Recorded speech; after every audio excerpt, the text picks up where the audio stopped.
Você já teve alguma dúvida ortográfica? Eu já. Saber se é vi ou vê em travesseiro é um exemplo de dúvida sobre a escrita de vogais. E saber onde vai a letra R em iogurte, ou seria iogurte?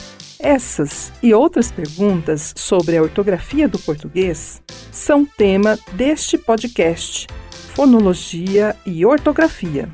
Em episódios curtos, licenciandos e licenciandas em letras da Unesp, em São José do Rio Preto, São Paulo, explicam os motivos linguísticos das dúvidas ortográficas. Eu sou Luciane Tenani, professora da Unesp, responsável pela criação e produção deste podcast. E te convido a ouvir cada episódio sobre ortografia e características fonéticas e fonológicas do português que falamos, e que são relevantes para ampliar o conhecimento da escrita da língua portuguesa. Continue conosco para conhecer mais sobre fonologia e ortografia. Episódio 6. Ouça este episódio para aprender mais sobre acentuação de palavras, quando e por que acentuar. Fique com a gente.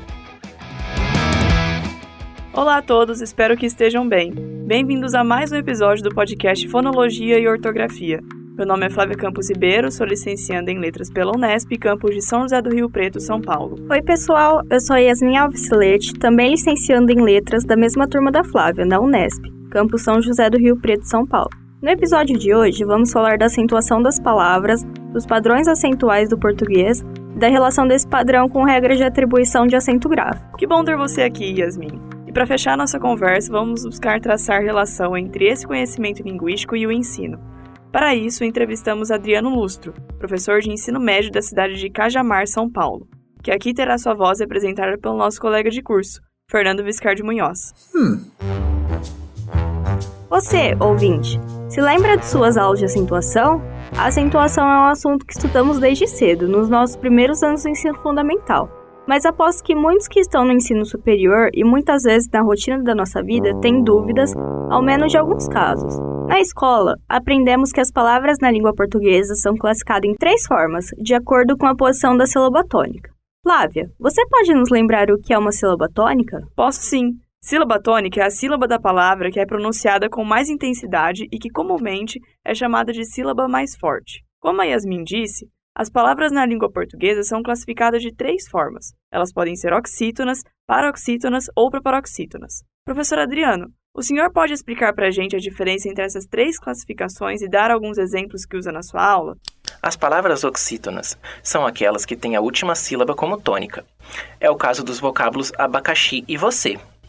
Paroxítonas, por sua vez, são aquelas que têm a penúltima sílaba como a tônica, a sílaba mais intensa.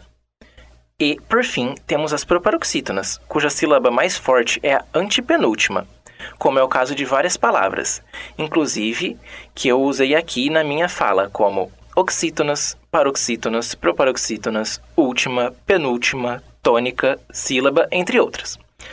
Gosto muito de trabalhar com letras de músicas nos exemplos.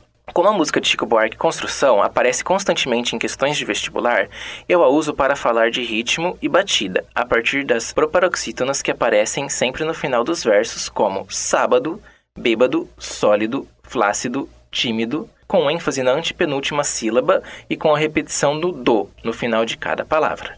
E como ensina seus alunos quando devem usar um sinal gráfico para acentuar uma palavra, professor? Eu explico aos alunos que são acentuados esses 3 grupos de palavras. As paroxítonas terminadas em consoante, como fértil, móvel, caráter. As oxítonas terminadas em vogal, como café, cipó, sofá e todas as proparoxítonas.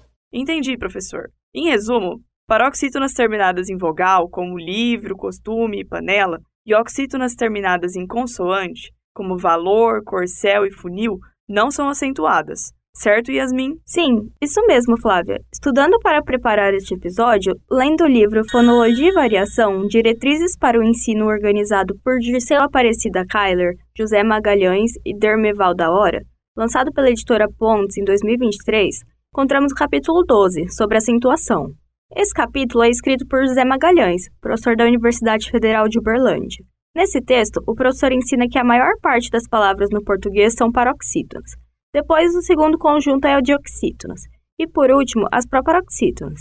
Descobrimos também uma coisa muito interessante, que as proparoxítonas não seguem o padrão acentual característico da língua portuguesa. Por isso, são em menor grupo. Bem lembrado, Yasmin. Elas são empréstimos de outras línguas. No português arcaico, lá pelo século XII ao XIV, as proparoxítonas apareciam apenas em vocábulos semi-eruditos da liturgia, do direito e da medicina.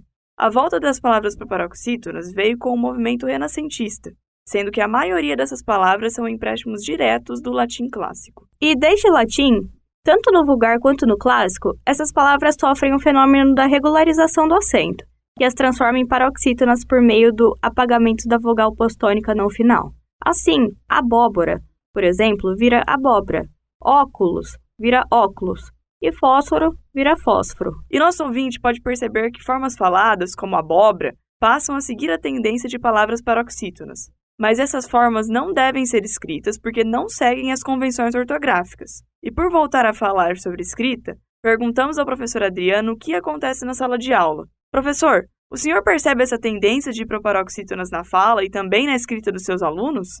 Em alguma medida, sim. As crianças têm uma tendência de repetirem na escrita o que muitas vezes praticam na fala.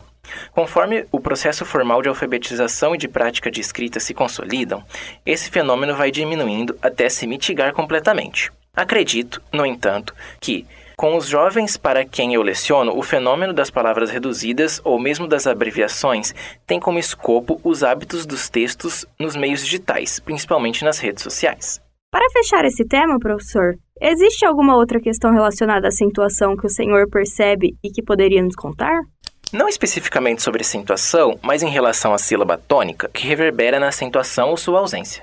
Há muita confusão com determinados vocábulos e sua pronúncia, como é o caso de rubrica, que muitos leem rúbrica, ou ávaro, que muitos leem avaro, ruim, que volta e meia se diz ruim. Parece que alguns dos nossos estudantes necessitam de um acento gráfico na palavra para orientá-los. Falando ainda sobre a aprendizagem da acentuação gráfica pelos alunos, percebemos que crianças e adolescentes têm acesso a dispositivos digitais com um corretor ortográfico cada vez mais cedo. Como professor, o senhor nota a influência da tecnologia no aprendizado da escrita dos alunos? Como eu afirmei antes, a respeito das abreviações, sim. Acho que é grande a influência dos meios digitais na escrita dos jovens, principalmente, já que estou falando daqueles que frequentam o ensino fundamental e médio. O esforço é muito maior para se policiar no uso de acentos ou grafias mais formais nas produções textuais manuscritas, quando o costume das correções automáticas seja uma prática diária. Hábitos são hábitos. E competir com os meios digitais pode ser uma tarefa difícil. O senhor acha que esse contato dos alunos com o corretor os desestimula a pensar sobre regras de acentuação e de outras regras da ortografia do português, já que esses corretores corrigem a escrita automaticamente? Acredita que os alunos, quando escrevem sem esse recurso, sozinhos, erram mais? A tendência é ficarem mais preguiçosos no uso de acentos ou outras exigências gráficas. Já presenciei bons alunos que, nas suas redações, usavam de maneira adequada conectores argumentativos, como conjunções, e terem bom repertório. Escreverem o texto todo sem um acento gráfico. Simplesmente assim. Quando questiono parte desses alunos sobre o uso das marcações gráficas, eles sabem as regras. Respondem questões e acertam sobre ortografia e acentuação gráfica, mas elaboram um texto inteiro desprezando essas marcações. Em parte, podem errar mais, como foi dito na pergunta, mas também podem ficar mais desatentos e displicentes quando existe o hábito da escrita em suportes digitais com corretor automático. Obrigada, professor, por suas respostas. O senhor tem alguma consideração final a fazer? Lembra aqui o escritor Monteiro Lobato, autor dos personagens e das histórias do Sítio do Pica-Pau Amarelo, que também era um polemista, que, em muitos dos seus textos, entre contos e crônicas, não usava acento gráfico e afirmava que isso era pedantismo ou gramatiquices. Ele adorava associar hábitos gramaticais e condições cultural e política. Dizia que na língua inglesa escrita não havia acentos gráficos e os Estados Unidos estavam se tornando uma grande potência com grande influência cultural pelo mundo. Não concordo muito com isso. Não gosto de usar essas associações generalizantes. E devemos pensar que regras são consolidações formalizadas daquilo que teve forma prática e momentânea. Pensem, por exemplo, que o acento agudo assim foi nomeado, pois na Grécia Antiga o acento era uma forma de alertar o leitor daquele texto de que, em certos momentos, era preciso falar mais alto, que tinha que aumentar o tom, dando ênfase naquela etapa do discurso muito próximo de uma marcação musical. Daí agudo, grave, termos que envolvem o tom de voz e tom musical. As regras gramaticais estão aí para esclarecer, para diferenciar quando é necessário, para tornar o discurso mais polido, mais organizado, para auxiliar e até construir a direção do nosso discurso da concretização gráfica de nossas ideias. No episódio de hoje, falamos sobre as regras de acentuação, que são fundamentais para que o texto escrito seja grafado conforme as normas ortográficas. Além de ortografia, exploramos um fenômeno que nos leva na fala à tendência da regularização do acento, demonstrando que a mudança do latim para o português ainda está em curso. Incrível, Yasmin, pensar no que acontece na nossa fala e descobrir características que são do latim. E por fim, ouvintes, conversamos com o professor Adriano também sobre como ele vê a relação dos alunos com o corretor ortográfico, uma ferramenta de grande importância na atualidade, mas que nos faz pensar sobre a dependência da tecnologia, afetando o aprendizado da escrita. Pessoal, esse foi o episódio de hoje do podcast Fonologia e Ortografia. Esperamos que vocês tenham gostado e aprendido conosco. Muito obrigada por nos ouvirem. Agradecemos também aos nossos colegas Gabriel Gonçalves e Letícia Sangalho, que participaram da pesquisa e da produção do roteiro. E claro, obrigada ao professor Adriano Lutro por todas as respostas. Foram muito esclarecedoras. Agradeço pela participação. Até mais, Yasmin. Até a próxima, Flávia. Fiquem ligados no podcast Fonologia e Ortografia.